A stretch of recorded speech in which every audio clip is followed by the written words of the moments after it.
that the terror threat is now severe, what would a serious nation do in response to that?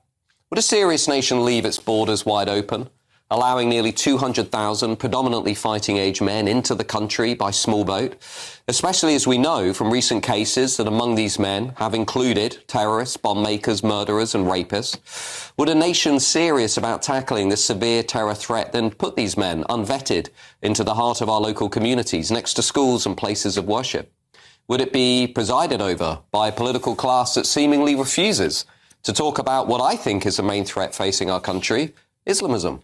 Of course, I'm not saying that all Muslims pose a threat. Nobody is saying that. But if you look at the evidence, it is clear that Islamist extremism is the main security threat facing Britain, responsible for 3/4 of the MI5 and counter-terror caseload and responsible for 94% of all deaths caused by terrorism in this country over the last 25 years. Now, that's according to evidence submitted to the then Commissioner for Countering Extremism in the summer of 2025. So would a nation that's serious about tackling a severe terror threat then allow anti-Semitic hate marches to go unchecked and unchallenged week after week on the streets of its capital city? Would it take so long to announce the intention to ban Tehran's terror army, the IRGC, a group that's reportedly killed more than 30,000 unarmed Iranian protesters earlier this year?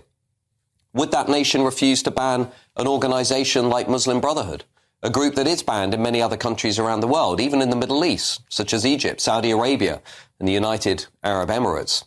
Would a nation serious about tackling a severe terror threat allow extremism to fester on its university campuses? According to one recent report, the pro-Iranian regime groups are now operating in 27 of our universities here in Britain.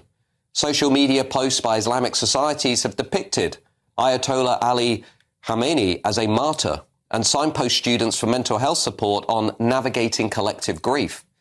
And would it refuse to crack down seriously against Islamist funding networks that are operating across charities and mosques here in Britain? I ask you these questions not to be deliberately provocative, but to point out the absurdity that is modern Britain. A nation that is serious on tackling this threat should not be allowing these things to happen.